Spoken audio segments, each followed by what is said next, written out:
शिवराज जी, ओ शिवराज जी, हम फिर आ गए तुम्हें डिस्टर्ब करने को।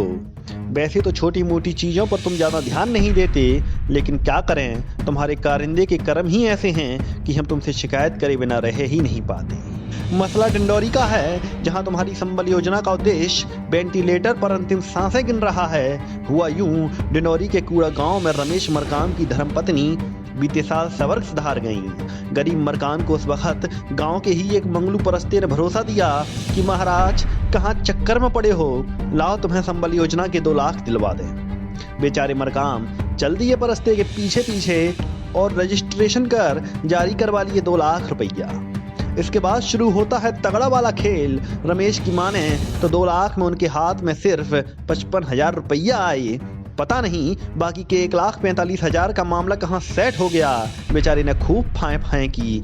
बाद में पता चला कि बाकी का पैसा तो रमेश के एटीएम से निकल गए। लेकिन गौर करने वाली बात यह है कि रमेशू को तो एटीएम का ए भी नहीं पता। अब टोटल कुल 54,000 प्राप्त है हमारा। बाकी कौन ले ली? बाकी वो नहीं ले लें, मंगल परस्ते ठाकुर लड़का लाई हूँ। तो एटीएम कैसे? मैं भी एटीएम ला नहीं जाना हूँ, नहीं बनवाई नहीं एटीएम, कहाँ ले बनवाई नहीं, कहाँ निकाली नहीं। मैं पढ़े लिखे होता तो जानता हूँ। वही रखे एटीएम? वो नहीं रखे। तब फिर ये कार्रवाई करन, तब फिर लान के एटीएम दई से ये लड़का रहे, बहू रहे, फिर मोर खुद सारा रहे तेकर सामने, फिर लड़की रहे, तो फिर ये बहू लगे। हाँ 20,000 एटीएम ला। गरीब रमेश के साथ जो हुआ वो ठीक नहीं था, लिहाजा मामले की नब्ज टटोलने के लिए हम थोड़ा और भीतर घुसे। लेकिन जब थोड़ा भीतर घुस के देखा तो हमारा दिमाग तो चकरघिन्नी हो गया। हुआ यूं कि जिस रमेश मरकाम के नाम पर 2 लाख सरकारी रुपया जारी हो गया था, वो तो इस योजना के लिए पात्र भी नहीं था। और रिकॉर्ड में उसके सामने अपात्र लिखा आ रहा था। बड़ा सवाल, आखिर किसके खाते के थे वो 2 लाख रुपया?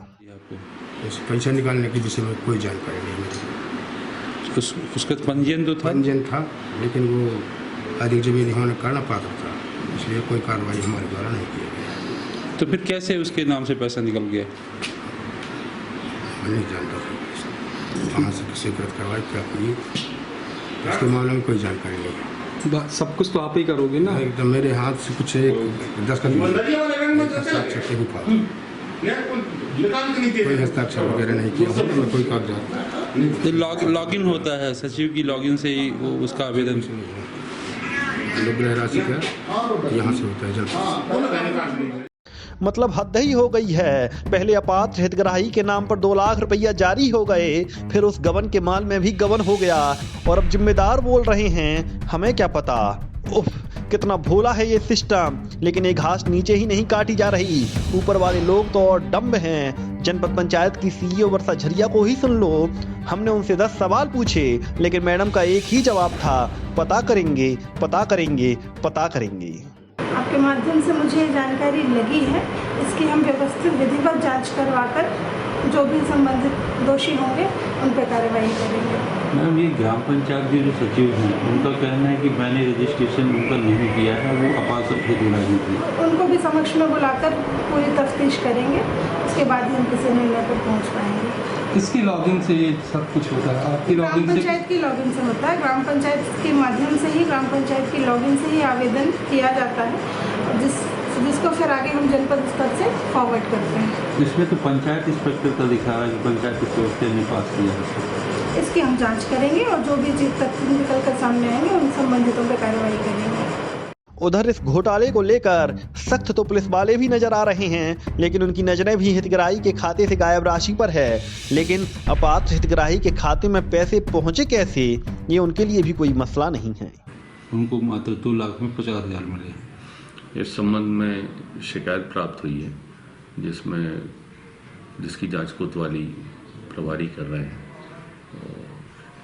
उसमें जैसे भी तथ्य आएंगे उसके आधार पर उस पर वैधानिक कार्रवाई की जाएगी और आरोपियों को पे भी कार्रवाई की जाएगी। और इसमें वॉइस रिकॉर्डिंग भी पुलिस को सब जांच में है अभी, हम इसमें जल्दी से निर्णय ले लेंगे। पंचायत का बाबू बोल रहा है जनपद वालों का खेल है और जनपद की मैडम कह रही हैं पंचायत वालों ने गेम कर दिया। पता नहीं पूरी फिल्म का विलन कौन है, लेकिन इसके चक्कर में उलझ के हमारे दिमाग का जरूर दही बन गया। इसलिए हमारा निवेदन भी डायरेक्ट प्रदेश के मुख्यमंत्री से है, क्योंकि अगर इन गेम करने वालों के हाथ में ही मामला छोड़ दिया तो यकीन मानिए महीना, साल, 10 साल बीत जाएंगे, लेकिन ना तो बेचारे रमेशू के हाथ में कुछ आएगा और ना इतने बड़े घोटाले की कोई पोल खुल पाएगी। डिंडौरी से दीपू ठाकुर की सनसनीखेज खबर।